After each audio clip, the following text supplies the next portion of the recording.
नारायण नारायण नारायण नारायण। श्रीमद्भागवत दशम स्कंद अथ त्रयस्त्रिंशोऽध्यायः 33वां अध्याय महारास।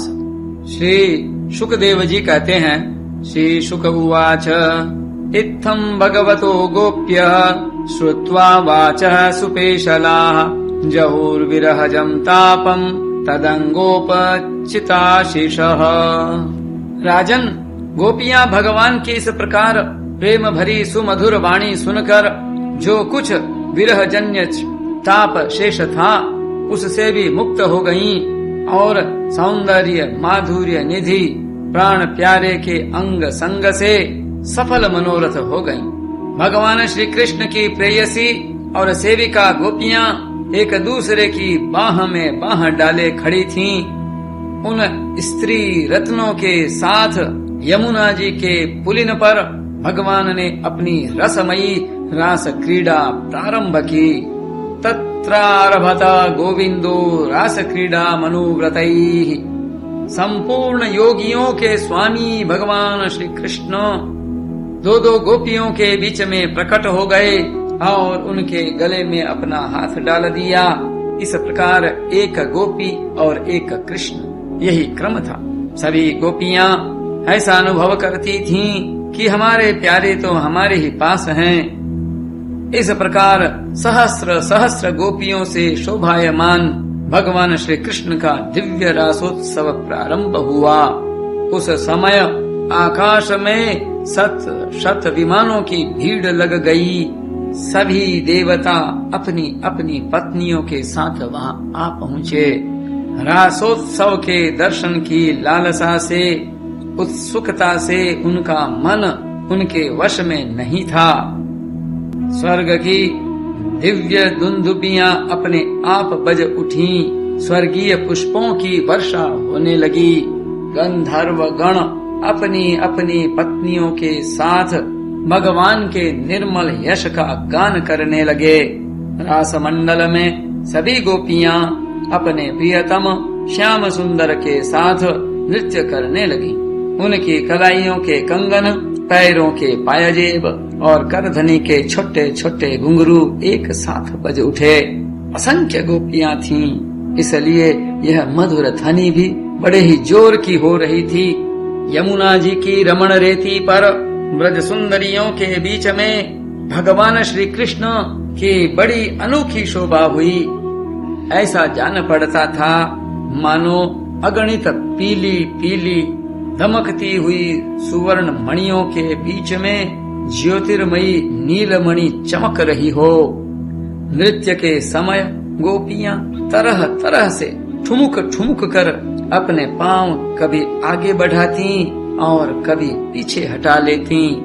कभी गति के अनुसार धीरे धीरे पांव रखती तो कभी बड़े वेग से, कभी चाक की तरह घूम जाती, कभी अपने हाथ उठा उठा कर भाव बताती तो कभी विभिन्न प्रकार से उन्हें चमकाती। कभी वे कलापूर्ण ढंग से मुस्कराती तो कभी भौहें मटकाती। नाचते नाचते उनकी पतली कमर ऐसी लचक जाती थी मानो टूट गई हो। झुकने, बैठने, उठने और चलने की फुर्ती से उनके स्तन हिल रहे थे तथा वस्त्र उड़े जा रहे थे। कानों के कुंडल हिल हिल कर कपोलों पर आ जाते थे। नाचने के परिश्रम से उनके मुंह पर पसीने की बूंदें झलकने लगी थीं। केशों की चोटियां कुछ ढीली पड़ गई थीं। नीवी की गांठें खुली जा रही थीं। इस प्रकार नटवर नंदलाल की परम प्रेयसी गोपियां उनके साथ गा गा कर नाच रही थीं। परीक्षित, उस समय ऐसा जाना पड़ता था मानो बहुत से श्री कृष्ण तो सांवले सांवले मेघमंडल हैं और उनके बीच बीच में चमकती हुई गोरी गोपियां बिजली हैं। उनकी शोभा असीम थी। गोपियों का जीवन भगवान की रति है, प्रेम है। वे श्री कृष्ण से सटकर नाचते नाचते ऊंचे स्वर से मधुर गान कर रही थीं। श्री कृष्ण का संस्पर्श पा पाकर और भी आनंद मग्न हो रही थीं। उनके राग रागिनियों से पूर्ण गान से यह सारा जगत अब भी गूंज रहा है। कोई गोपी भगवान के साथ उनके स्वर में स्वर मिलाकर गा रही थी। वह श्री कृष्ण के स्वर की अपेक्षा और भी ऊंचे स्वर से राग अलापने लगी। उसके विलक्षण और उत्तम स्वर को सुनकर वे बहुत ही प्रसन्न हुए और वाह वाह करके उसकी प्रशंसा करने लगे। उसी राग को एक दूसरी सखी ने ध्रुपद में गाया। उसका भी भगवान ने बहुत सम्मान किया। एक गोपी नृत्य करते करते थक गई। उसकी कलाइयों से कंगन और चोटियों से बेला के फूल खिसकने लगे। तब उसने अपने बगल में ही खड़े मुरली मनोहर श्याम सुंदर के कंधे को अपनी बाह से कस कर पकड़ लिया। भगवान श्री कृष्ण ने अपना एक हाथ दूसरी गोपी के कंधे पर रख रखा था। वह स्वभाव से तो कमल के समान सुगंध से युक्त था ही, उस पर बड़ा सुगंधित चंदन का लेप भी था। उसकी सुगंध से वह गोपी पुलकित हो गई। उसका रोम रोम खिल उठा। उसने झट से उसे चूम लिया। एक गोपी नृत्य कर रही थी। नाचने के कारण उसके कुंडल हिल रहे थे। उनकी छटा से उसके कपोल और भी चमक रहे थे। उसने अपने कपोलों को भगवान श्री कृष्ण के कपोल से सटा दिया और भगवान ने उसके मुंह में अपना चबाया हुआ पान दे दिया। कोई गोपी नूपुर और करधनी के घुंघरुओं को झनकारती हुई नाच और गा रही थी। वह जब बहुत थक गई तब उसने अपने बगल में ही खड़े श्याम सुंदर के शीतल कर कमल को अपने दोनों स्तनों पर रख लिया। परीक्षित, गोपियों का सौभाग्य लक्ष्मी जी से भी बढ़कर है। लक्ष्मी जी के परम प्रियतम एकांत वल्लभ भगवान श्री कृष्ण को अपने परम प्रियतम के रूप में पाकर गोपियां गान करती हुई उनके साथ विहार करने लगीं। भगवान श्री कृष्ण ने उनके गलों को अपने भुजपाशों में बांध रखा था। उस समय गोपियों की बड़ी अपूर्व शोभा थी। उनके कानों में कमल के कुंडल शोभायमान थे। घुंघराली अलकें कपोलों पर लटक रही थीं। पसीने की बूंदें झलकने से उनके मुख की छटा निराली ही हो गई थी। वे रास मंडल में भगवान श्री कृष्ण के साथ नृत्य कर रही थीं। उनके कंगन और पाए जेबों के बाजे बज रहे थे। भौरे उनके ताल सुर में अपना सुर मिलाकर गा रहे थे और उनके जूड़ों तथा चोटियों में गूंथे हुए फूल गिरते जा रहे थे। परीक्षित, जैसे नन्हा सा शिशु निर्विकार भाव से अपनी परछाई के साथ खेलता है, वैसे ही रमा रमण भगवान श्री कृष्ण कभी उन्हें अपने हृदय से लगा लेते, कभी हाथ से उनका अंग स्पर्श करते, कभी प्रेम भरी तिरछी चितवन से उनकी ओर देखते, तो कभी लीला से उन्मुक्त हंसी हंसने लगते। इस प्रकार उन्होंने ब्रज सुंदरियों के साथ क्रीड़ा की, विहार किया। एवं परिष्वंग कराभिमर्श स्नग्धे क्षणोद्दाम विलास हासैः रेमे रमेशो ब्रज सुंदरीभिर यथार्भकः स्वप्रतिबिंब विभ्रमः। परीक्षित, भगवान के अंगों का संस्पर्श प्राप्त करके गोपियों की इंद्रियां प्रेम और आनंद से विह्वल हो गईं। उनके केश बिखर गए, फूलों के हार टूट गए और गहने अस्त व्यस्त हो गए। वे अपने केश, वस्त्र और कंचुकी को भी पूर्णतया संभालने में असमर्थ हो गईं। भगवान श्री कृष्ण की यह रास क्रीड़ा देखकर स्वर्ग की देवांगनाएं भी मिलन की कामना से मोहित हो गईं और समस्त तारों तथा ग्रहों के साथ चंद्रमा चकित विस्मित हो गए। परीक्षित, यद्यपि भगवान आत्माराम हैं, उन्हें अपने अतिरिक्त और किसी की भी आवश्यकता नहीं है।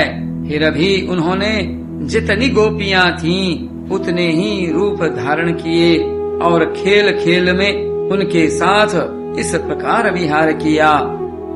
जब बहुत देर तक गान और नृत्य आदि विहार करने के कारण गोपियां थक गईं, तब करुणामय भगवान श्री कृष्ण ने बड़े प्रेम से स्वयं अपने सुखद कर कमलों के द्वारा उनके मुंह पहुँचे। परीक्षित, भगवान के कर कमल और नख स्पर्श से गोपियों को बड़ा आनंद हुआ। उन्होंने अपने उन कपोलों के सौंदर्य से, जिन पर सोने के कुंडल झिलमिला रहे थे और घुंघराली अलकें लटक रही थीं, तथा उस प्रेम भरी चितवन से जो सुधा से भी मीठी मुस्कान से उज्जवल हो रही थी, भगवान श्री कृष्ण का सम्मान किया और प्रभु की परम पवित्र लीलाओं का गान करने लगी। इसके बाद जैसे थका हुआ गजराज किनारों को तोड़ता हुआ हथिनियों के साथ जल में घुसकर क्रीड़ा करता है, वैसे ही लोक और वेद की मर्यादा का अतिक्रमण करने वाले भगवान ने अपनी थकान दूर करने के लिए गोपियों के साथ जल क्रीड़ा करने के उद्देश्य से यमुना के जल में प्रवेश किया। उस समय भगवान की वनमाला गोपियों के अंग की रगड़ से कुछ कुचल सी गई थी और उनके वक्षः स्थल की केसर से वह रंग भी गई थी। उसके चारों ओर गुनगुनाते हुए भंवरे उनके पीछे पीछे इस प्रकार चल रहे थे, मानो गंधर्वराज उनकी कीर्ति का गान करते हुए पीछे पीछे चल रहे हों। परीक्षित, यमुना जल में गोपियों ने प्रेम भरी चितवन से भगवान की ओर देख देख कर तथा हंस हंस कर उन पर इधर उधर से जल की खूब बौछारें डाली। जल उलीच उलीच कर उन्हें खूब नहलाया।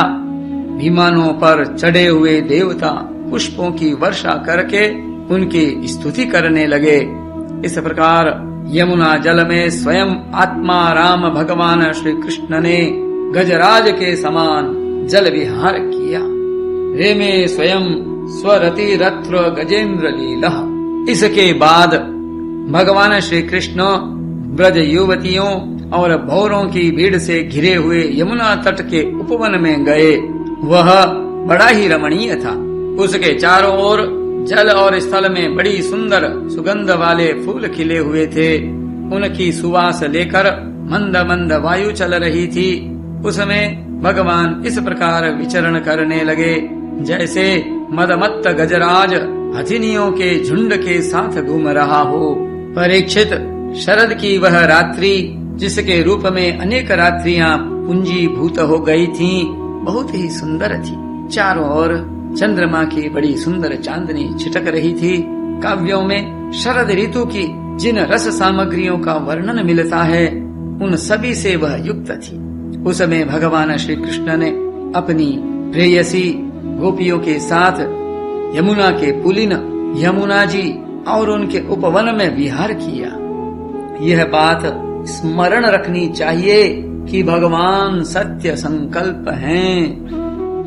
यह सब उनके चिन्मय संकल्प की ही चिन्मयी लीला है और उन्होंने इस लीला में काम भाव को, उसकी चेष्टाओं को तथा उसकी क्रिया को सर्वथा अपने अधीन कर रखा था। उन्हें अपने आप में कैद कर रखा था। एवं शशांकांशु विराजिता निशाः ससत्य कामोऽनुरता बलागणः शिशेव आत्मन्यवरुद्ध सौरताः सर्वः शरत्काव्य कथा रसाश्रयाः। राजा परीक्षित ने पूछा, भगवान श्री कृष्ण सारे जगत के एकमात्र स्वामी हैं। उन्होंने अपने अंश श्री बलराम जी के सहित पूर्ण रूप में अवतार ग्रहण किया था। उनके अवतार का उद्देश्य ही यह था कि धर्म की स्थापना हो और अधर्म का नाश।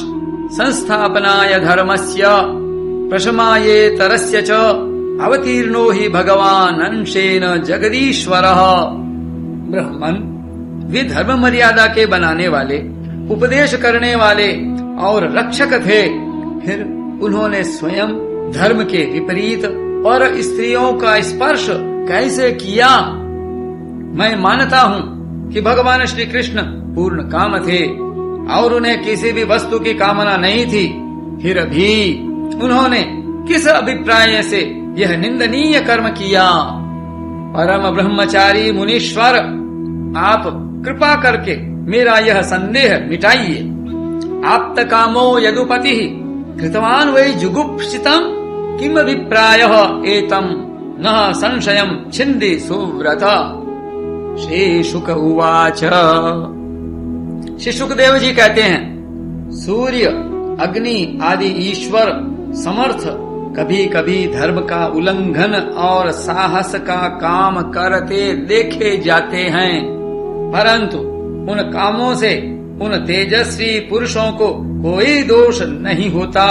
देखो, अग्नि सब कुछ खा जाता है, परंतु उन पदार्थों के दोष से लिप्त नहीं होता। धर्म व्यतिक्रमो दृष्ट ईश्वराणाम च साहसम तेजीयसाम न दोषाय वह्नेः सर्वभुजो यथा। जिन लोगों में ऐसी सामर्थ्य नहीं है, उन्हें मन से भी वैसी बात कभी नहीं सोचनी चाहिए। शरीर से करना तो दूर रहा। यदि मूर्खतावश कोई ऐसा काम कर बैठे तो उसका नाश हो जाता है। भगवान शंकर ने हलाहल विष पी लिया था, दूसरा कोई पिए तो वह जल कर भस्म हो जाएगा। इसलिए इस प्रकार के जो शंकर आदि ईश्वर हैं, अपने अधिकार के अनुसार उनके वचन को ही सत्य मानना और उसी के अनुसार आचरण करना चाहिए। उनके आचरण का अनुकरण तो कहीं कहीं ही किया जाता है।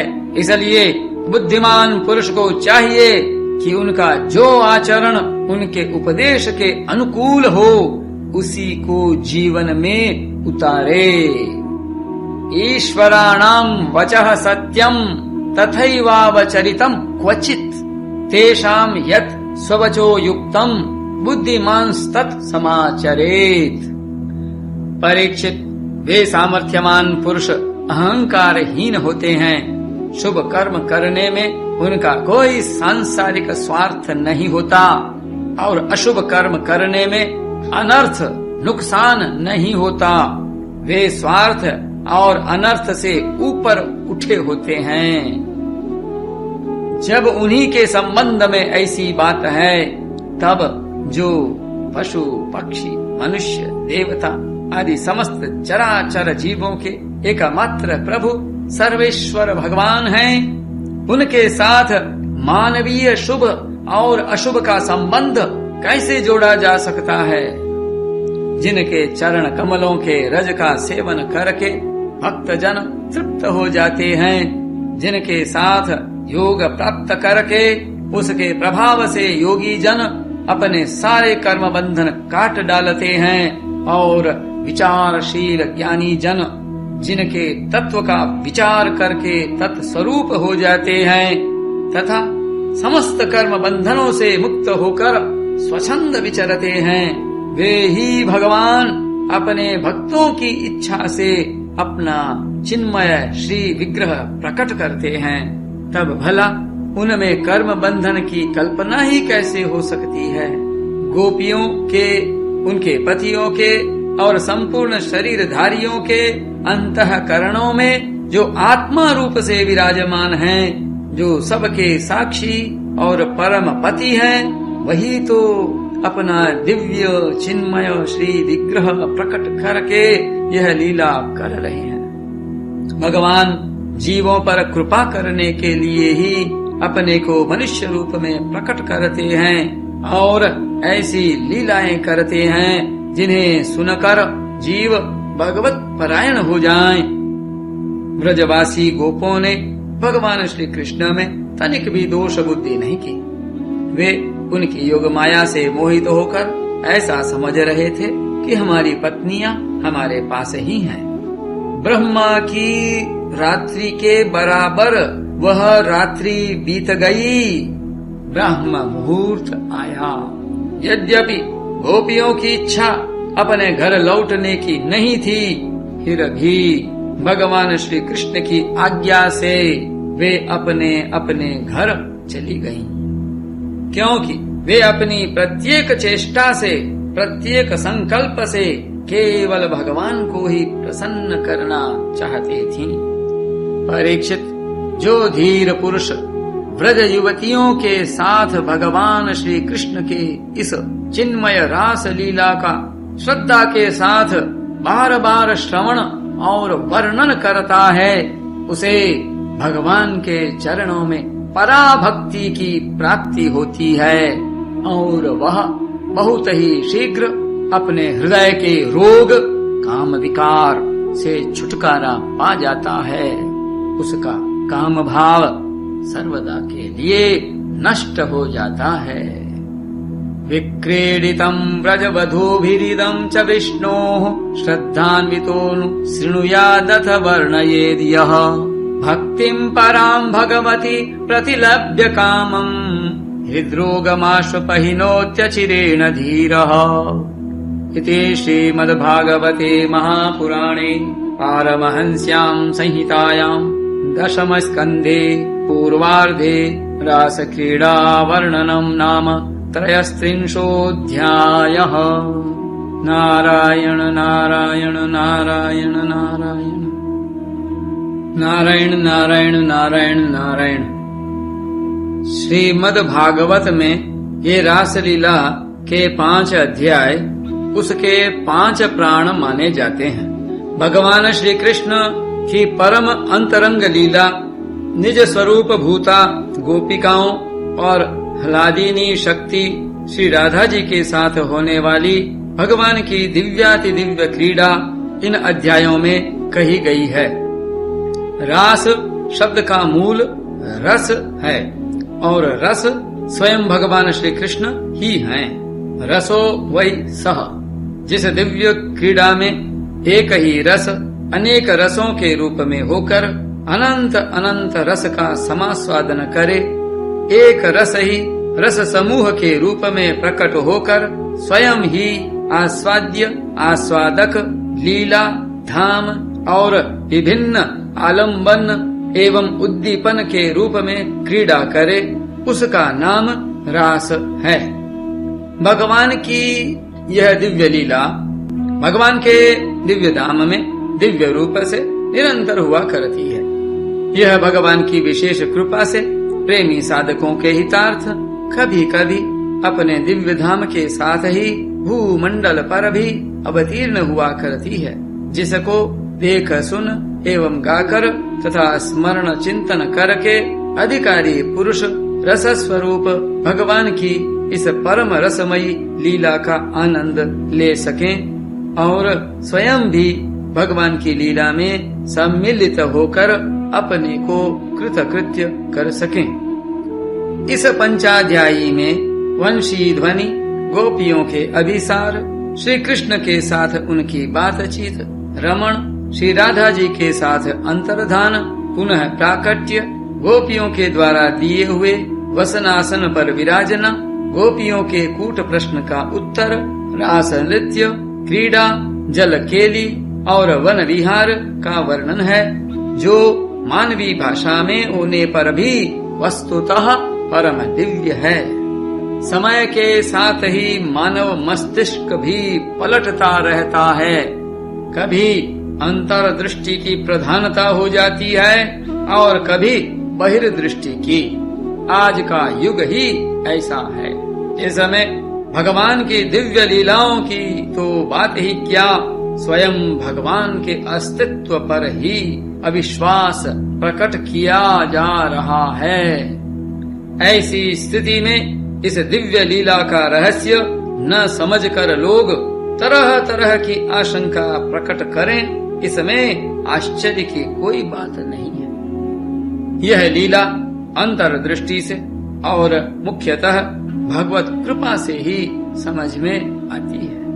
जिन भाग्यवान और भगवत कृपा प्राप्त महात्माओं ने इसका अनुभव किया है वे धन्य हैं और उनकी चरण धूलि के प्रताप से ही त्रिलोकी धन्य है। उन्हीं की उक्तियों का आश्रय लेकर यहाँ रासलीला के संबंध में यत् किंचित लिखने की धृष्टता की जाती है। यह बात पहले ही समझ लेनी चाहिए कि भगवान का शरीर जीव शरीर की भांति जड़ नहीं होता। जड़ की सत्ता केवल जीव की दृष्टि में होती है, भगवान की दृष्टि में नहीं। यह देह है और यह देही है, इस प्रकार का भेदभाव केवल प्रकृति के राज्य में होता है। अप्राकृत लोक में जहाँ की प्रकृति भी चिन्मय है, सब कुछ चिन्मय ही होता है। वहाँ अचित की प्रतीति तो केवल चिद विलास अथवा भगवान की लीला की सिद्धि के लिए होती है। इसलिए स्थूलता में या यूं कहिए कि जड़ राज्य में रहने वाला मस्तिष्क जब भगवान की अप्राकृत लीलाओं के संबंध में विचार करने लगता है, तब वह अपनी पूर्व वासनाओं के अनुसार जड़ राज्य की धारणाओं, कल्पनाओं और क्रियाओं का ही आरोप उस दिव्य राज्य के विषय में भी करता है। इसलिए दिव्य लीला के रहस्य को समझने में असमर्थ हो जाता है। यह रास वस्तुतः परम उज्ज्वल रस का एक दिव्य प्रकाश है। जड़ जगत की बात तो दूर रही, ज्ञान रूप या विज्ञान रूप जगत में भी यह प्रकट नहीं होता। अधिक क्या, साक्षात चिन्मय तत्व में भी इस परम दिव्य उज्ज्वल रस का लेशाभास नहीं देखा जाता। इस परम रस की स्फूर्ति तो परम भावमयी श्री कृष्ण प्रेम स्वरूपा गोपी जनों के मधुर हृदय में ही होती है। इस रास लीला के यथार्थ स्वरूप और परम माधुर्य का आस्वाद उन्हीं को मिलता है। दूसरे लोग तो इसकी कल्पना भी नहीं कर सकते। भगवान के समान ही गोपियां भी परम रसमयी और सच्चिदानंदमयी ही हैं।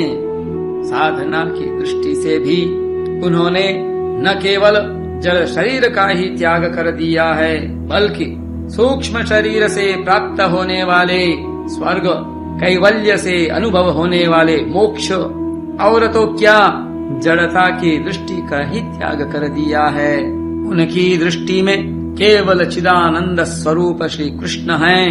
उनके हृदय में श्री कृष्ण को तृप्त करने वाला प्रेमामृत है।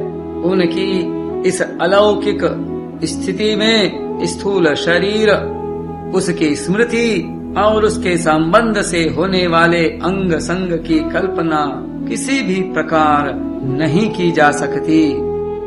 ऐसी कल्पना तो केवल देहात्म बुद्धि से जकड़े हुए जीवों की ही होती है। जिन्होंने गोपियों को पहचाना है, उन्होंने गोपियों की चरण धूलि का स्पर्श प्राप्त करके अपनी कृतकृत्यता चाही है। ब्रह्मा, शंकर, उद्धव और अर्जुन ने गोपियों की उपासना करके भगवान के चरणों में वैसे प्रेम का वरदान प्राप्त किया है या प्राप्त करने की अभिलाषा की है। उन गोपियों के दिव्य भाव को साधारण स्त्री पुरुष के भाव जैसा मानना गोपियों के प्रति, भगवान के प्रति और वास्तव में सत्य के प्रति महान अन्याय एवं अपराध है।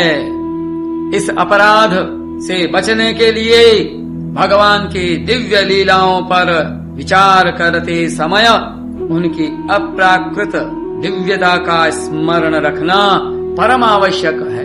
भगवान का चिदानंद घन शरीर दिव्य है, वह अजन्मा और अविनाशी है, हानोपादान रहित है, वह नित्य, सनातन, शुद्ध भगवत स्वरूप ही है।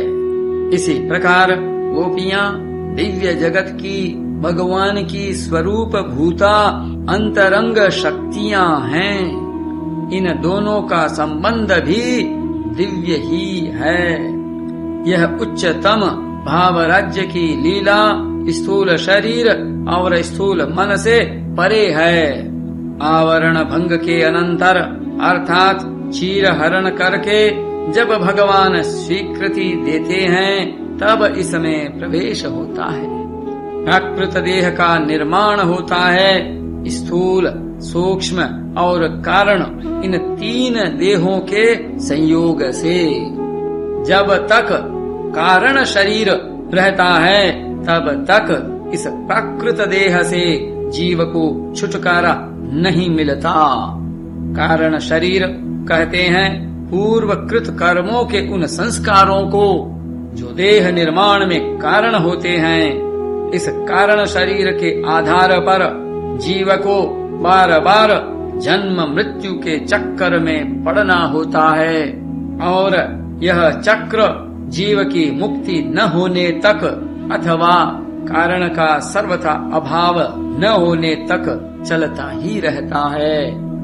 इसी कर्म बंधन के कारण 5 भौतिक स्थूल शरीर मिलता है जो रक्त, मांस, अस्थि आदि से भरा और चमड़े से ढका होता है। प्रकृति के राज्य में जितने शरीर होते हैं सभी वस्तुतः योनि और बिंदु के संयोग से ही बनते हैं। फिर चाहे कोई काम जनित निकृष्ट मैथुन से उत्पन्न हो या ऊर्ध्वरेता महापुरुष के संकल्प से। बिंदु के अधोगामी होने पर कर्तव्य रूप श्रेष्ठ मैथुन से हो अथवा बिना ही मैथुन के नाभि, हृदय, कंठ, कर्ण, नेत्र, सिर, मस्तक आदि के स्पर्श से, बिना ही स्पर्श के केवल दृष्टि मात्र से अथवा बिना देखे केवल संकल्प से ही उत्पन्न हो। ये मैथुनी, अमैथुनी अथवा कभी कभी स्त्री या पुरुष शरीर के बिना भी उत्पन्न होने वाले सभी शरीर हैं योनि और बिंदु के संयोग जनित ही।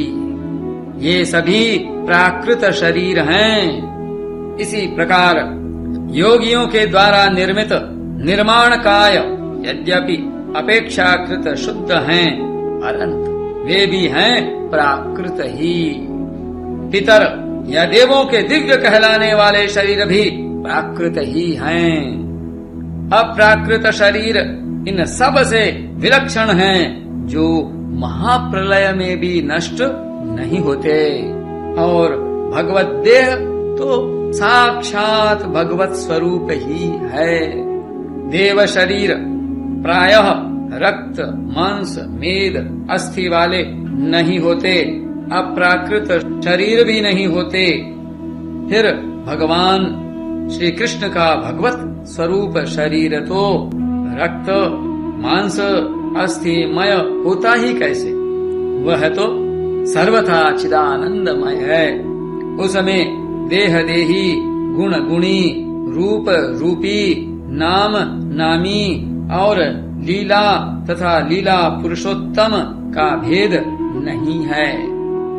श्री कृष्ण का एक एक अंग पूर्ण श्री कृष्ण है। श्री कृष्ण का मुखमंडल जैसे पूर्ण श्री कृष्ण है वैसे ही श्री कृष्ण का पद नख भी पूर्ण श्री कृष्ण है। श्री कृष्ण की सभी इंद्रियों से सभी काम हो सकते हैं। उनके कान देख सकते हैं, उनकी आंखें सुन सकती हैं, उनकी नाक स्पर्श कर सकती है, उनकी रसना सूंघ सकती है, उनकी त्वचा स्वाद ले सकती है। वे हाथों से देख सकते हैं, आँखों से चल सकते हैं। श्री कृष्ण का सब कुछ श्री कृष्ण होने के कारण वह सर्वथा पूर्णतम है।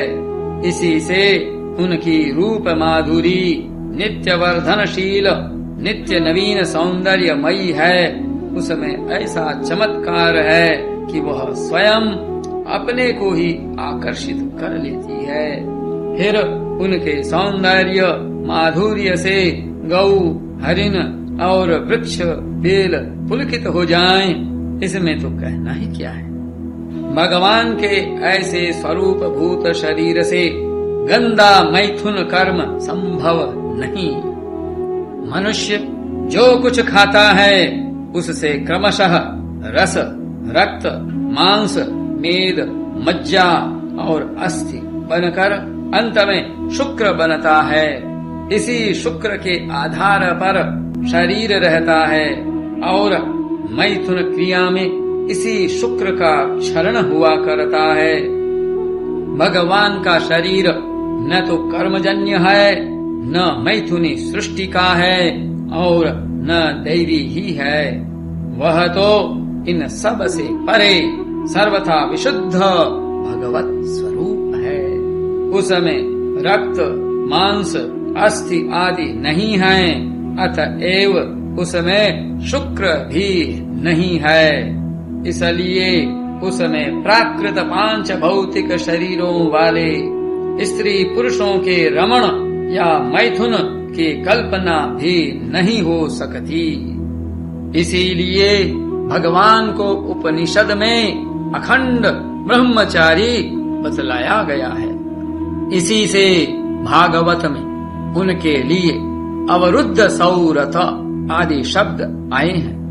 फिर कोई शंका करे कि उनके 16,108 रानियों के इतने पुत्र कैसे हुए, तो इसका सीधा उत्तर यही है कि यह सारी भागवती सृष्टि थी, भगवान के संकल्प से हुई थी। भगवान के शरीर में जो रक्त, मांस आदि दिखलाई पड़ते हैं वह तो भगवान की योग माया का चमत्कार है। इस विवेचन से भी यही सिद्ध होता है कि गोपियों के साथ भगवान श्री कृष्ण का जो रमण हुआ वह सर्वथा दिव्य भगवत राज्य की लीला है, लौकिक काम क्रीड़ा नहीं। इन गोपियों की साधना पूर्ण हो चुकी है। भगवान ने अगली रात्रियों में उनके साथ विहार करने का प्रेम संकल्प कर लिया है।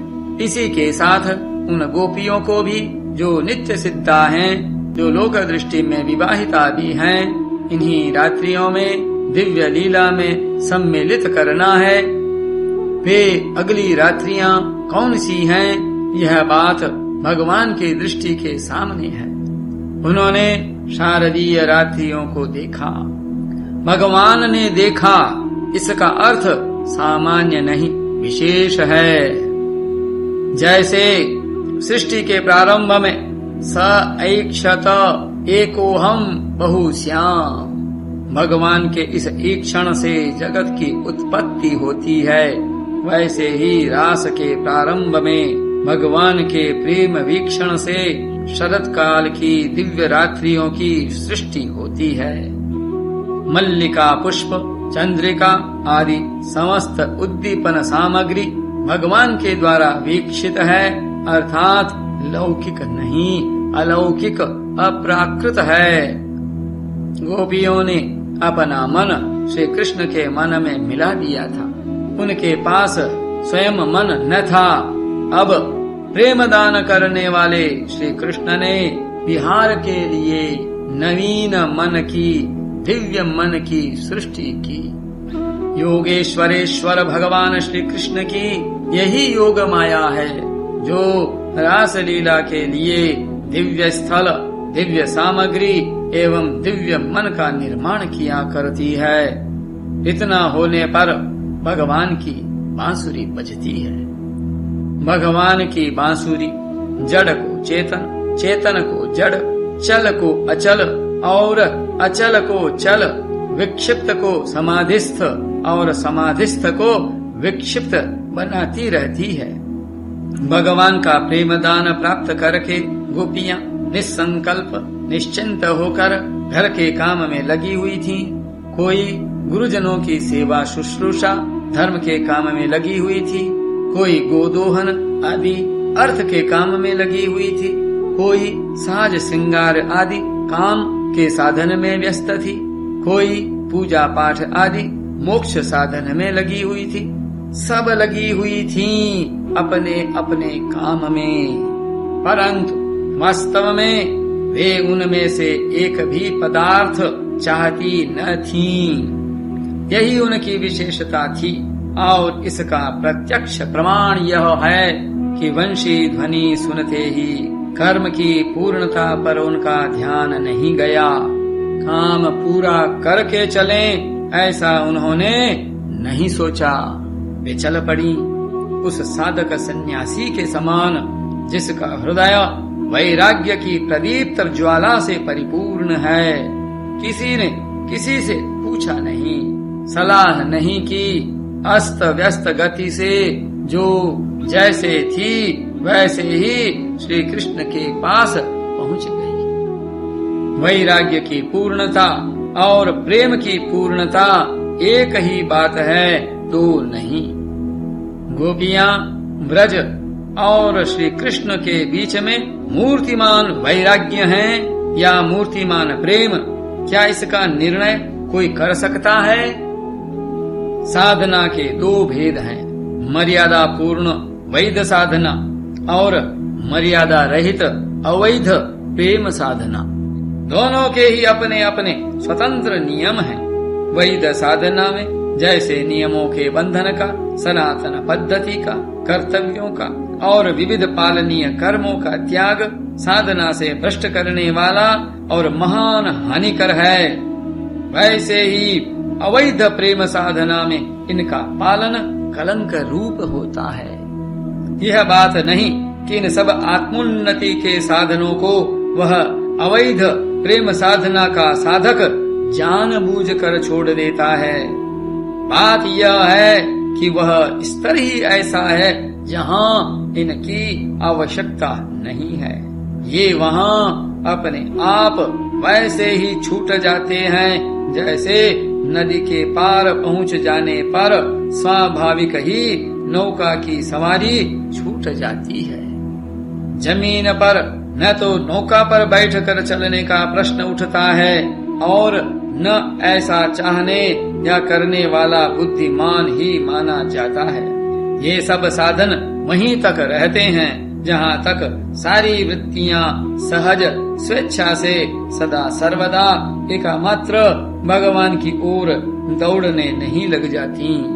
इसीलिए भगवान ने गीता में एक जगह तो अर्जुन से कहा है, न मे पार्थास्ति कर्तव्यम त्रिषु लोकेषु किंचन नानवाप्तम वाप्तव्यम वर्त एव च कर्मणि।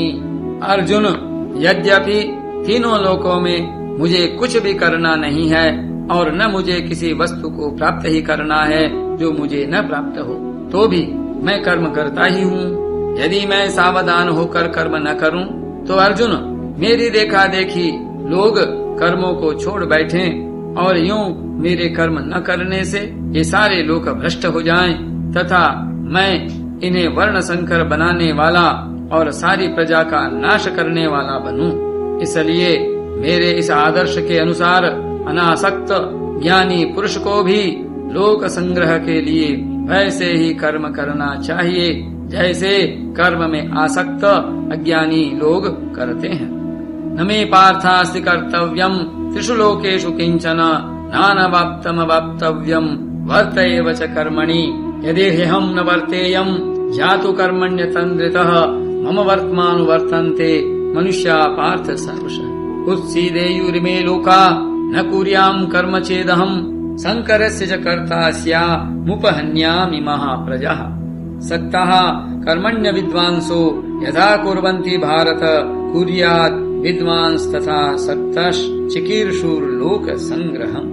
गीता के तीसरे अध्याय के 22 से 25वें श्लोक में भगवान ने यह कहा है। यहाँ भगवान आदर्श लोक संग्रही महापुरुष के रूप में बोलते हैं।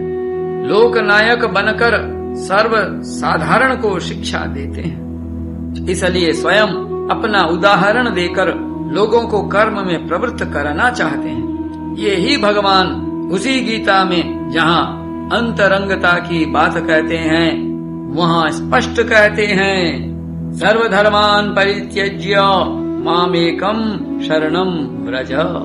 18वें अध्याय के 66वें श्लोक में सारे धर्मों का त्याग करके तू केवल एक मेरी शरण में आ जा।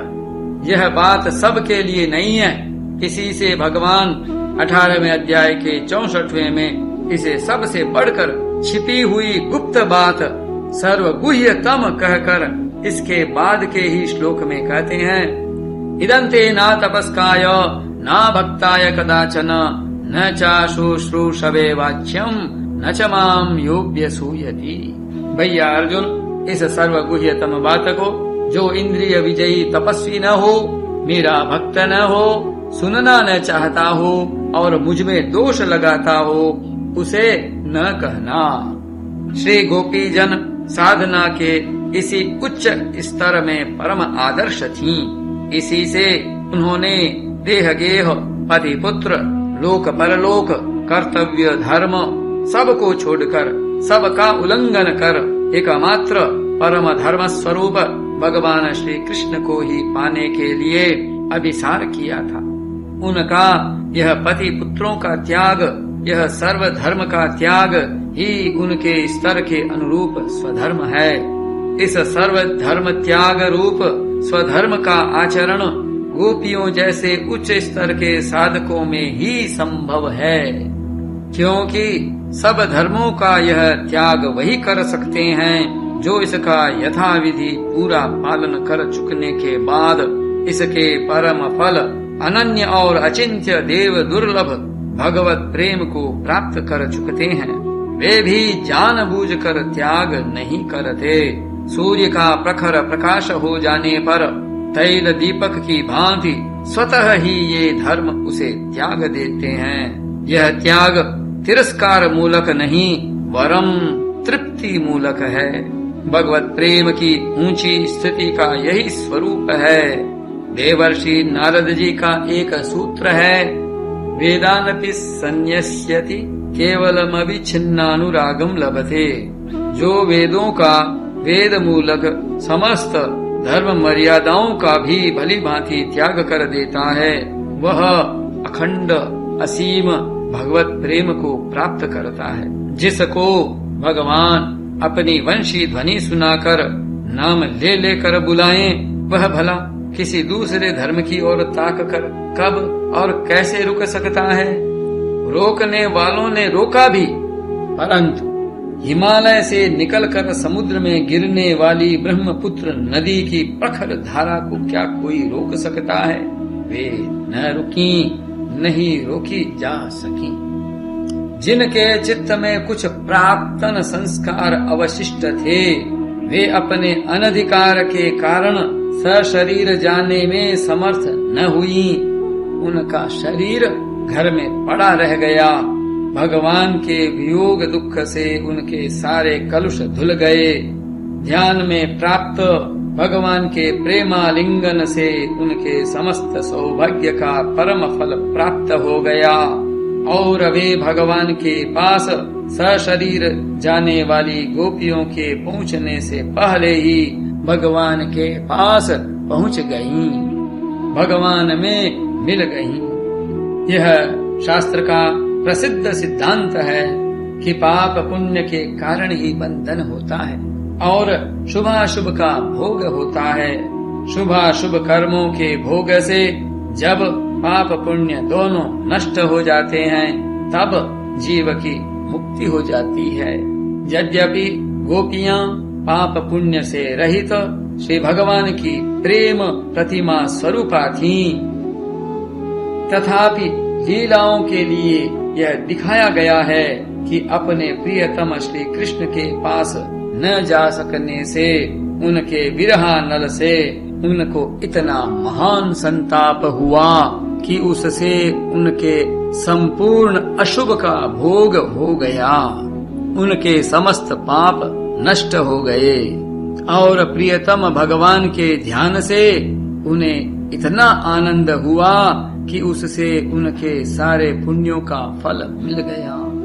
इस प्रकार पाप पुण्यों का पूर्ण रूप से अभाव होने से उनकी मुक्ति हो गई। चाहे किसी भी भाव से हो, काम से, क्रोध से, लोभ से, जो भगवान के मंगलमय श्री विग्रह का चिंतन करता है, उसके भाव की अपेक्षा न करके वस्तु शक्ति से ही उसका कल्याण हो जाता है। यह भगवान के श्री विग्रह की विशेषता है। भाव के द्वारा तो एक प्रस्तर मूर्ति भी परम कल्याण का दान कर सकती है। बिना भाव के ही कल्याण दान भगवत विग्रह का सहज दान है। भगवान हैं बड़े लीलामय, जहाँ वे अखिल विश्व के विधाता ब्रह्मा शिव आदि के भी वंदनीय निखिल जीवों के प्रत्यगात्मा हैं, वहीं वे लीला नटवर गोपियों के इशारे पर नाचने वाले भी हैं। उन्हीं की इच्छा से, उन्हीं के प्रेम आह्वान से, उन्हीं के वंशी निमंत्रण से प्रेरित होकर गोपियां उनके पास आईं, परंतु उन्होंने ऐसी भावभंगी प्रकट की, ऐसा स्वांग बनाया मानो उन्हें गोपियों के आने का कुछ पता ही न हो। शायद गोपियों के मुंह से वे उनके हृदय की बात, प्रेम की बात सुनना चाहते हों। संभव है वे विप्रलंब के द्वारा उनके मिलन भाव को परिपुष्ट करना चाहते हों। बहुत करके तो ऐसा मालूम होता है कि कहीं लोग इसे साधारण बात न समझ लें, इसलिए साधारण लोगों के लिए उपदेश और गोपियों का अधिकार भी उन्होंने सबके सामने रख दिया। उन्होंने बतलाया, गोपियों, ब्रज में कोई विपत्ति तो नहीं आई? घोर रात्रि में यहाँ आने का कारण क्या है? घर वाले ढूंढते होंगे, अब यहाँ ठहरना नहीं चाहिए। वन की शोभा देख ली, अब बच्चों और बछड़ों का भी ध्यान करो। धर्म के अनुकूल मोक्ष के खुले हुए द्वार अपने सगे संबंधियों की सेवा छोड़कर वन में दर दर भटकना स्त्रियों के लिए अनुचित है। स्त्री को अपने पति की ही सेवा करनी चाहिए, वह कैसा भी क्यों न हो। यही सनातन धर्म है, इसी के अनुसार तुम्हें चलना चाहिए। मैं जानता हूँ कि तुम सब मुझसे प्रेम करती हो, परंतु प्रेम में शारीरिक सन्निधि आवश्यक नहीं है। श्रवण, स्मरण, दर्शन और ध्यान से सानिध्य की अपेक्षा अधिक प्रेम बढ़ता है। जाओ, तुम सनातन सदाचार का पालन करो, इधर उधर मन को मत भटकने दो। श्री कृष्ण की यह शिक्षा गोपियों के लिए नहीं, सामान्य नारी जाति के लिए है। गोपियों का अधिकार विशेष था और उसको प्रकट करने के लिए ही भगवान श्री कृष्ण ने ऐसे वचन कहे थे। इन्हें सुनकर गोपियों की क्या दशा हुई और इसके उत्तर में उन्होंने श्री कृष्ण से क्या प्रार्थना की। वे श्री कृष्ण को मनुष्य नहीं मानती, उनके पूर्ण ब्रह्म सनातन स्वरूप को भली भांति जानती है और यह जानकर ही उनसे प्रेम करती है। इस बात का कितना सुंदर परिचय दिया।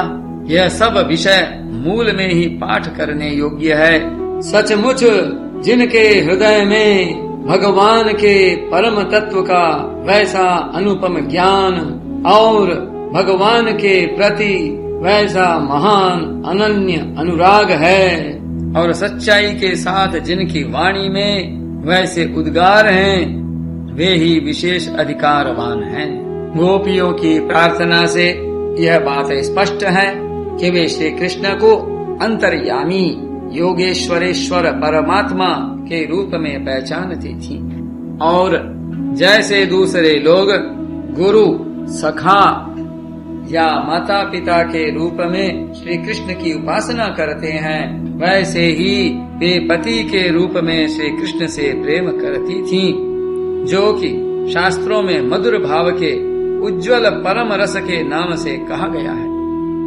जब प्रेम के सभी भाव पूर्ण होते हैं और साधकों को स्वामी सखादि के रूप में भगवान मिलते हैं, तब गोपियों ने क्या अपराध किया था कि उनका यह उच्चतम भाव, जिसमें शांत, दास्य, सख्य और वात्सल्य सब के सब अंतर्भूत हैं, और जो सबसे उन्नत एवं सबका अंतिम रूप है न पूर्ण हो। भगवान ने उनका भाव पूर्ण किया और अपने को असंख्य रूपों में प्रकट करके गोपियों के साथ क्रीड़ा की। उनकी क्रीड़ा का स्वरूप बतलाते हुए कहा गया है, रेमे रमेशो व्रज सुंदरी भीर यथार्भकः स्वप्रतिबिंब विभ्रमः। जैसे नन्हा सा शिशु दर्पण अथवा जल में पड़े हुए अपने प्रतिबिंब के साथ खेलता है, वैसे ही रमेश भगवान और व्रज सुंदरियों ने रमण किया। अर्थात सच्चिदानंद घन सर्वांतर्यामी प्रेम रस स्वरूप लीला रसमय परमात्मा भगवान श्री कृष्ण ने अपनी ह्लादिनी शक्ति रूपा आनंद चिन्मय रस प्रतिभाविता अपनी ही प्रतिमूर्ति से उत्पन्न अपनी प्रतिबिंब स्वरूपा गोपियों से आत्म क्रीड़ा की।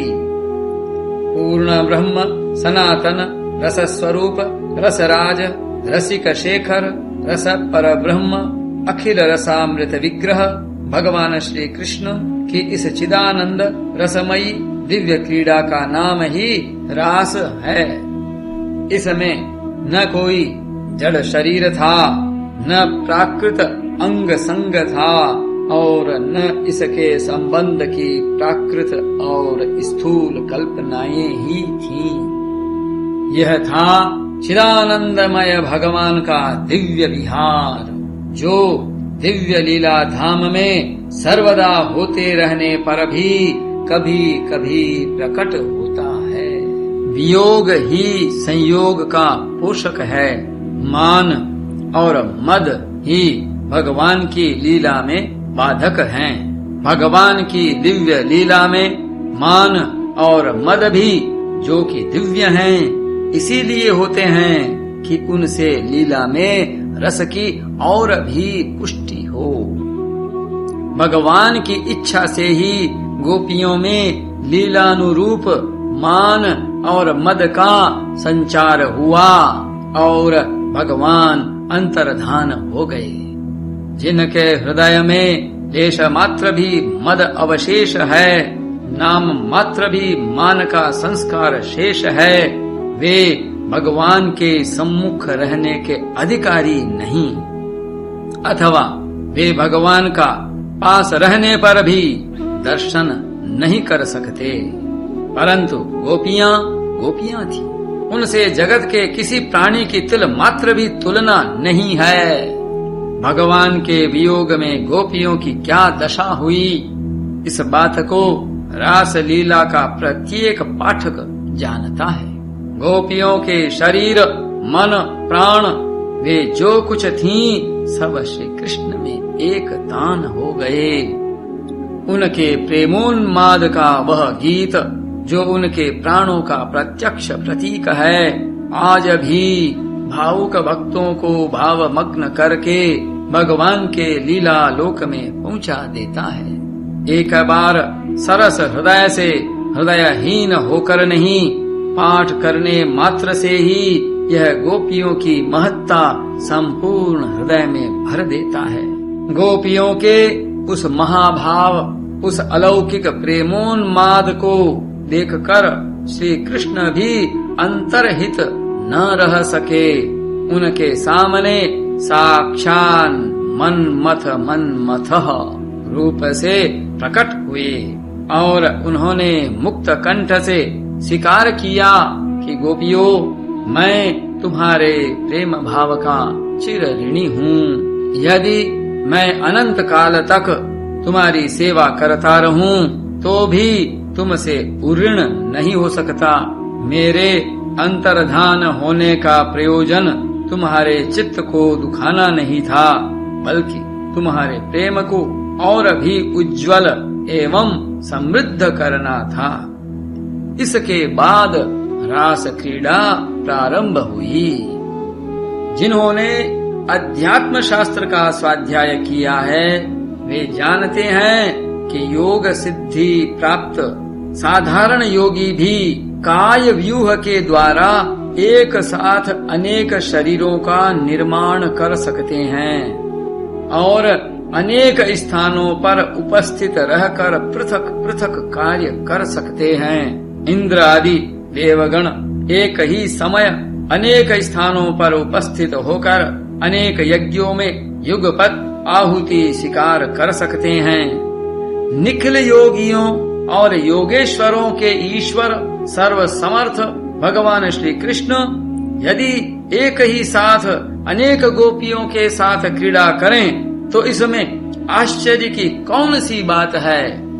जो लोग भगवान को भगवान नहीं स्वीकार करते वही अनेकों प्रकार की शंका कुशंकाएं करते हैं। भगवान की निज लीला में इन तर्कों का सर्वथा प्रवेश नहीं है। गोपियां श्री कृष्ण की स्वकीया थीं या परकीया, यह प्रश्न भी श्री कृष्ण के स्वरूप को भुलाकर ही उठाया जाता है। श्री कृष्ण जीव नहीं है कि जगत की वस्तुओं में उनका हिस्सेदार दूसरा भी जीव हो। जो कुछ भी था है और आगे होगा उसके एकमात्र पति श्री कृष्ण ही हैं। अपनी प्रार्थना में गोपियों ने और परीक्षित के प्रश्न के उत्तर में श्री शुकदेव जी ने यही बात कही है कि गोपियों के पति, उनके पुत्र, सगे संबंधी और जगत के समस्त प्राणियों के हृदय में आत्मा रूप से परमात्मा रूप से जो प्रभु स्थित हैं वही श्री कृष्ण हैं। कोई भ्रम से अज्ञान से भले ही श्री कृष्ण को पराया समझे, वे किसी के पराये नहीं हैं, सबके अपने हैं, सब उनके हैं। श्री कृष्ण की दृष्टि से जो कि वास्तविक दृष्टि है, कोई परकिया है ही नहीं, सब स्वकीया हैं, सब केवल अपना ही लीला विलास हैं, सभी स्वरूप भूता अंतरंगा शक्ति हैं। गोपियां इस बात को जानती थी और स्थान स्थान पर उन्होंने ऐसा कहा है। ऐसी स्थिति में जार भाव और औपपत्य का कोई लौकिक अर्थ नहीं रह जाता। जहाँ काम नहीं है, अंग संग नहीं है, वहाँ औपपत्य और जार भाव की कल्पना ही कैसे हो सकती है। गोपियां परकिया नहीं थीं, स्वकीया थीं, परंतु उनमें परकिया भाव था। परकिया होने में और परकिया भाव होने में आकाश पाताल का अंतर है। परकिया भाव में तीन बातें बड़े महत्व की होती हैं। अपने प्रियतम का निरंतर चिंतन, मिलन की उत्कट उत्कंठा और दोष दृष्टि का सर्वथा अभाव। स्वकीया भाव में निरंतर एक साथ रहने के कारण ये तीनों बातें गौण हो जाती हैं, परंतु परकिया भाव में ये तीनों भाव बने रहते हैं। कुछ गोपियां जार भाव से श्री कृष्ण को चाहती थीं। इसका इतना ही अर्थ है कि वे श्री कृष्ण का निरंतर चिंतन करती थीं, मिलने के लिए उत्कंठित रहती थीं और श्री कृष्ण के प्रत्येक व्यवहार को प्रेम की आंखों से ही देखती थीं। चौथा भाव विशेष महत्व का और है, वह यह कि स्वकीया अपने घर का, अपना और अपने पुत्र एवं कन्याओं का पालन पोषण, रक्षणावेक्षण पति से चाहती हैं। वह समझती है कि इनकी देखरेख करना पति का कर्तव्य है, क्यों कि ये सब उसी के आश्रित हैं और वह पति से ऐसी आशा भी रखती है। कितनी ही पति परायणा क्यों न हो, स्वकीया में यह सकाम भाव छिपा रहता ही है। परंतु परकिया अपने प्रियतम से कुछ नहीं चाहती, कुछ भी आशा नहीं रखती। वह तो केवल अपने को देकर ही उसे सुखी करना चाहती है। श्री गोपियों में यह भाव भी भली भांति प्रस्फुटित था। इसी विशेषता के कारण संस्कृत साहित्य के कई ग्रंथों में निरंतर चिंतन के उदाहरण स्वरूप परकीया भाव का वर्णन आता है। गोपियों के इस भाव के एक नहीं अनेक दृष्टांत श्रीमद् भागवत में मिलते हैं। इसलिए गोपियों पर परकीयापन का आरोप उनके भाव को न समझने के कारण है। जिसके जीवन में साधारण धर्म की एक हल्की सी प्रकाश रेखा आ जाती है, उसी का जीवन परम पवित्र और दूसरों के लिए आदर्श स्वरूप बन जाता है।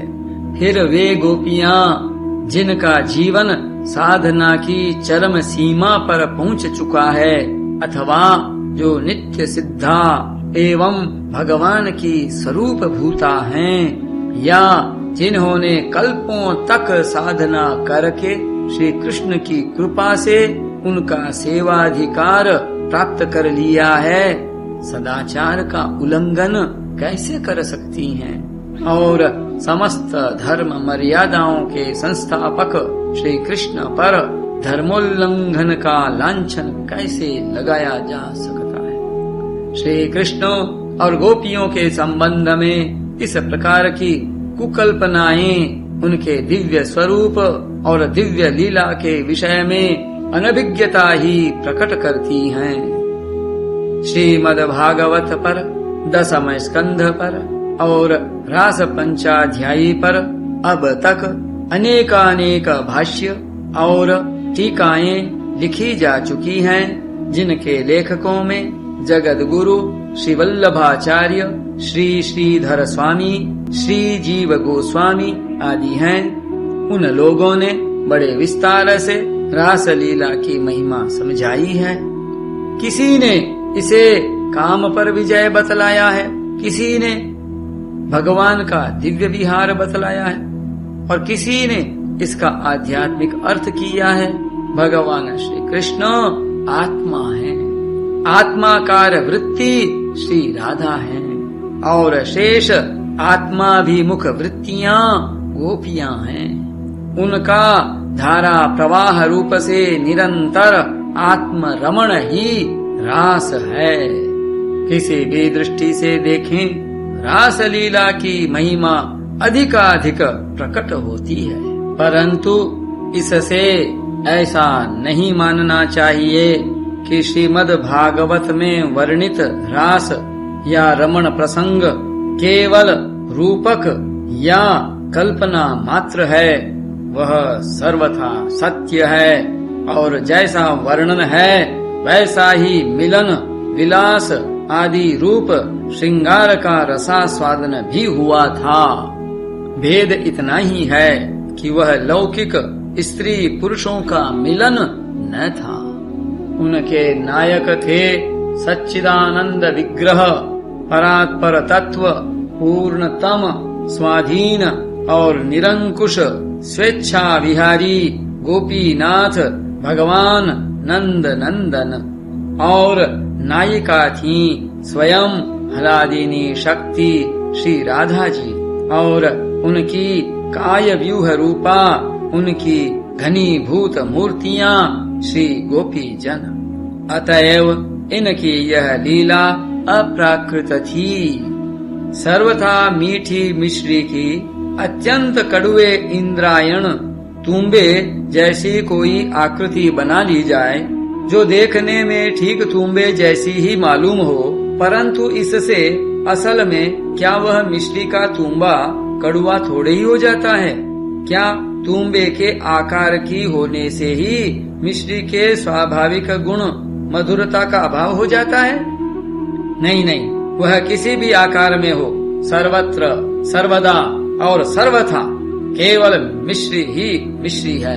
बल्कि इसमें लीला चमत्कार की बात जरूर है। लोग समझते हैं कड़ुआ तूंबा, और होती है वह मधुर मिश्री।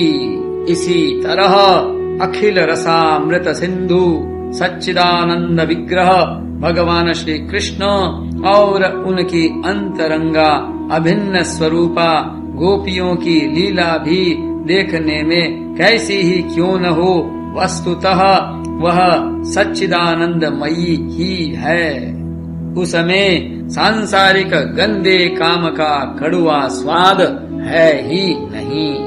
हाँ, यह अवश्य है कि इस लीला की नकल किसी को नहीं करनी चाहिए, करना संभव भी नहीं है। मायिक पदार्थों के द्वारा मायातीत भगवान का अनुकरण कोई कैसे कर सकता है। कड़वे तुम्बे को चाहे जैसी सुंदर मिठाई की आकृति दे दी जाए, उसका कड़वापन कभी मिट नहीं सकता। इसीलिए जिन मोहग्रस्त मनुष्यों ने श्री कृष्ण की रास आदि अंतरंग लीलाओं का अनुकरण करके नायक नायिका का रसास्वादन करना चाहा या चाहते हैं, उनका घोर पतन हुआ है और होगा। श्री कृष्ण की इन लीलाओं का अनुकरण तो केवल श्री कृष्ण ही कर सकते हैं। इसीलिए शुकदेव जी ने रास पंचाध्यायी के अंत में सबको सावधान करते हुए कह दिया है कि भगवान के उपदेश तो सब मानने चाहिए, परंतु उनके सभी आचरणों का अनुकरण नहीं करना चाहिए। जो लोग भगवान श्री कृष्ण को केवल मनुष्य मानते हैं और केवल मानवीय भाव एवं आदर्श की कसौटी पर उनके चरित्र को कसना चाहते हैं, वे पहले ही शास्त्र से विमुख हो जाते हैं। उनके चित्त में धर्म की कोई धारणा ही नहीं रहती और वे भगवान को भी अपनी बुद्धि के पीछे चलाना चाहते हैं। इसलिए साधकों के सामने उनकी युक्तियों का कोई महत्व ही नहीं रहता। जो शास्त्र के श्री कृष्ण स्वयं भगवान हैं, इस वचन को नहीं मानता, वह उनकी लीलाओं को किस आधार पर सत्य मानकर उनकी आलोचना करता है, यह समझ में नहीं आता। जैसे मानव धर्म, देव धर्म और पशु धर्म पृथक पृथक होते हैं, वैसे ही भगवत धर्म भी पृथक होता है और भगवान के चरित्र का परीक्षण उसकी ही कसौटी पर होना चाहिए। भगवान का एकमात्र धर्म है प्रेम परवशता, दया परवशता और भक्तों की अभिलाषा की पूर्ति। यशोदा के हाथों से खूंखल में बंध जाने वाले श्री कृष्ण अपने निज जन गोपियों के प्रेम के कारण उनके साथ नाचें, यह उनका सहज धर्म है। यदि यह हठ ही हो कि श्री कृष्ण का चरित्र मानवीय धारणाओं और आदर्शों के अनुकूल ही होना चाहिए, तो इसमें भी कोई आपत्ति की बात नहीं है। श्री कृष्ण की अवस्था उस समय 10 वर्ष के लगभग थी, जैसा कि भागवत में स्पष्ट वर्णन मिलता है। गांवों में रहने वाले बहुत से 10 वर्ष के बच्चे तो नंगे ही रहते हैं। उन्हें काम वृत्ति और स्त्री पुरुष संबंध का कुछ ज्ञान ही नहीं रहता। लड़के लड़की एक साथ खेलते हैं, नाचते हैं, गाते हैं, त्योहार मनाते हैं, गुडुई गुडिये की शादी करते हैं, बारात ले जाते हैं और आपस में भोज भात भी करते हैं। गांव के बड़े बूढ़े लोग बच्चों का यह मनोरंजन देखकर प्रसन्न ही होते हैं। उनके मन में किसी प्रकार का दुर्भाव नहीं आता। ऐसे बच्चों की युवती स्त्रियां भी बड़े प्रेम से देखती हैं, आदर करती हैं, नहलाती हैं, खिलाती हैं। यह तो साधारण बच्चों की बात है।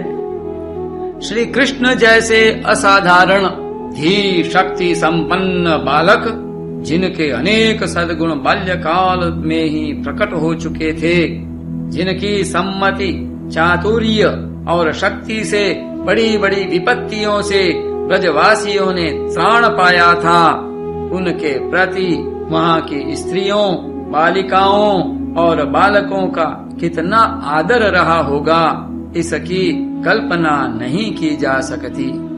उनके सौंदर्य, माधुर्य और ऐश्वर्य से आकृष्ट होकर गांव की बालक बालिकाएं उनके साथ ही रहती थीं और श्री कृष्ण भी अपनी मौलिक प्रतिभा से राग, ताल आदि नए नए ढंग से उनका मनोरंजन करते थे और उन्हें शिक्षा देते थे। ऐसे ही मनोरंजनों में से रासलीला भी एक थी, ऐसा समझना चाहिए।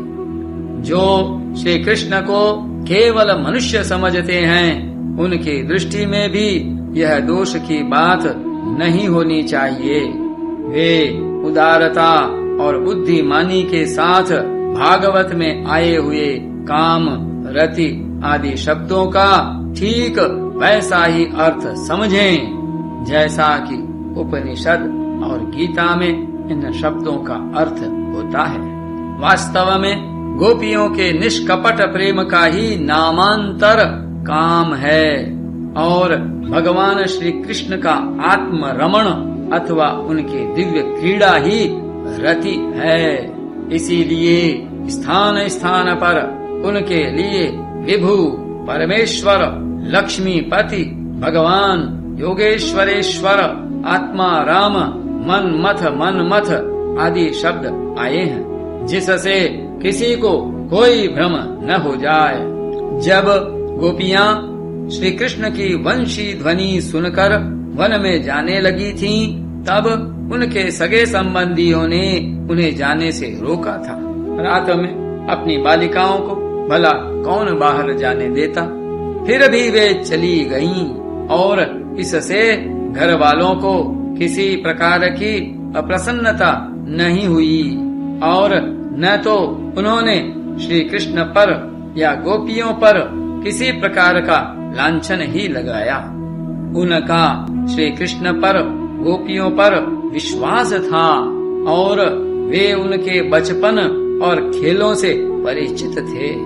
उन्हें तो ऐसा मालूम हुआ मानो गोपियां हमारे पास ही हैं। इसको दो प्रकार से समझ सकते हैं। एक तो यह कि श्री कृष्ण के प्रति उनका इतना विश्वास था कि श्री कृष्ण के पास गोपियों का रहना भी अपने ही पास रहना है। यह तो मानवीय दृष्टि है। दूसरी दृष्टि यह है कि श्री कृष्ण की योग माया ने ऐसी व्यवस्था कर रखी थी, गोपों को वे घर में ही दिखती थीं। किसी भी दृष्टि से रासलीला दूषित प्रसंग नहीं है, बल्कि अधिकारी पुरुषों के लिए तो यह संपूर्ण मनोमल को नष्ट करने वाला है। रासलीला के अंत में कहा गया है कि जो पुरुष श्रद्धा भक्ति पूर्वक रासलीला का श्रवण और वर्णन करता है, उसके हृदय का रोग काम बहुत ही शीघ्र नष्ट हो जाता है और उसे भगवान का प्रेम प्राप्त होता है। भागवत में अनेक स्थान पर ऐसा वर्णन आता है कि जो भगवान की माया का वर्णन करता है, वह माया से पार हो जाता है। जो भगवान के काम जय का वर्णन करता है, वह काम पर विजय प्राप्त करता है। राजा परीक्षित ने अपने प्रश्नों में जो शंकाएं की हैं, उनका उत्तर प्रश्नों के अनुरूप ही अध्याय 29 के श्लोक 13 से 16 तक और अध्याय 33 के श्लोक 30 से 37 तक श्री सुखदेव जी ने दिया है। उस उत्तर से वे शंकाएं तो हट गई हैं, परंतु भगवान की दिव्य लीला का रहस्य नहीं खुलने पाया। संभवतः उस रहस्य को गुप्त रखने के लिए ही 33वें अध्याय में रासलीला प्रसंग समाप्त कर दिया गया। वस्तुतः इस लीला के गूढ़ रहस्य की प्राकृत जगत में व्याख्या की भी नहीं जा सकती, क्योंकि यह इस जगत की क्रीड़ा ही नहीं है। यह तो उस दिव्य आनंदमय रसमय राज्य की चमत्कारमयी लीला है, जिसके श्रवण और दर्शन के लिए परमहंस मुनिगण भी सदा उत्कंठित रहते हैं। कुछ लोग इस लीला प्रसंग को भागवत में क्षेपक मानते हैं। वे वास्तव में दुराग्रह करते हैं, क्योंकि प्राचीन से प्राचीन प्रतियों में भी यह प्रसंग मिलता है और जरा विचार करके देखने से यह सर्वथा सुसंगत और निर्दोष प्रतीत होता है। भगवान श्री कृष्ण कृपा करके ऐसी विमल बुद्धि दें, जिससे हम लोग इसका कुछ रहस्य समझने में समर्थ हों। भगवान के इस दिव्य लीला के वर्णन का यही प्रयोजन है कि जीव गोपियों के उस अहेतुक प्रेम का, जो कि श्री कृष्ण को ही सुख पहुंचाने के लिए था, स्मरण करे और उसके द्वारा भगवान के रसमय दिव्य लीला लोक में भगवान के अनंत प्रेम का अनुभव करे। हमें रास लीला का अध्ययन करते समय किसी प्रकार की भी शंका न करके इस भाव को जगाए रखना चाहिए। हनुमान प्रसाद बौद्धा। नारायण नारायण नारायण नारायण।